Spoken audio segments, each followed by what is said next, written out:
আসসালামু আলাইকুম রহমতুল্লাহি ওবরাকাতু। আশা করি আপনারা সকলে ভালো আছেন।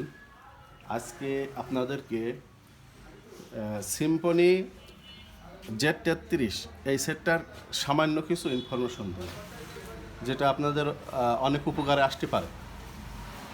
প্রথম যে ইনফরমেশন সেটা হলো Z33-এর কিছু কিছু রোগ আছে, যে রোগটা হলো খুবই কমন। তার মধ্যে একটা হলো আপনার এই যে অন হয়, অফ হয়, রিস্টার্ট নেয়, অটো রিস্টার্ট নেয়।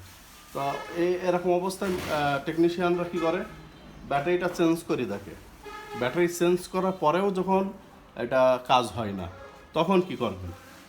তখন হলো প্রথম আপনারা সেটটা ফরম্যাট করবেন। ফরম্যাট করার পরে দেখবেন যে ঠিক হয় কিনা। যদি ঠিক না হয় তখন আপনারা ফ্ল্যাশ করবেন।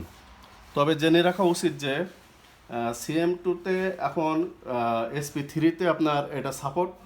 তো SP3-তে যখন আপনি এটা ফ্ল্যাশ করতে যাবেন, তখন কিন্তু আপনার ফ্ল্যাশ করতে প্রায় 45 থেকে 50 মিনিট পর্যন্ত টাইম নিতে পারে। তা এই সময়ের মধ্যে আপনারা হতাশ হলে হবে না। আপনারা এটা কিন্তু ধৈর্য সহকারে ফ্ল্যাশ করবেন। ফ্ল্যাশ কমপ্লিট হওয়ার পরে যদি দেখেন যে কমপ্লিট হয়ে গেছে, তো আলহামদুলিল্লাহ।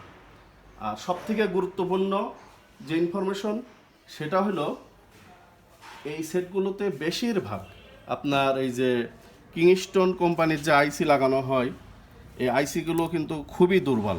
এই যে কিংস্টোন কোম্পানির যে আইসি, এটা খুবই দুর্বল। এই আইসি বেশিরভাগ আপনার Z33-এ আপনার এই আইসিটাই নষ্ট হয়, EMMC আইসি। তো এখন আমরা এই সেটের ওই আইসিটাই বেশিরভাগ আমাদের চেঞ্জ করা লেগেছে। আমরা কয়েকটা সেট ঠিক করেছি, যেমন এই সেটটা দেখছেন, এটাও কিন্তু ওই আইসি আমরা চেঞ্জ করেছি।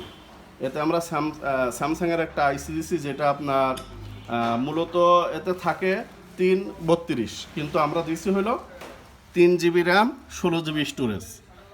এটা আমরা দিছি, কোনো ব্যাপার নেই। চেঞ্জ করবেন যাদের ইজি জেটাক বা এই ধরনের পার্টিশন করা যে বক্সগুলো আছে, তারা আপনারা এটা চেঞ্জ করতে পারবেন। তাই এইগুলো কিন্তু খুবই গুরুত্বপূর্ণ ইনফরমেশন। আপনারা এটা অবশ্যই মাথায় রাখবেন, কারণ এই সেটের সবথেকে বেশি যে সমস্যা এইগুলোই হয়। তা এই ধরনের ইনফরমেশন যদি আপনারা প্রতিনিয়ত পাইতে চান, তাহলে আমাদের ফেসবুক পেজ এবং ইউটিউব চ্যানেল আছে, আপনারা সাবস্ক্রাইব থাকবেন এবং ফলো করে শেয়ার করে আমাদের সাথে থাকবেন।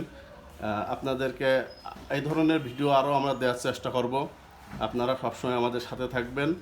তা আজকের ভিডিওটি এই পর্যন্ত। আসসালামু আলাইকুম ওয়া রাহমাতুল্লাহ।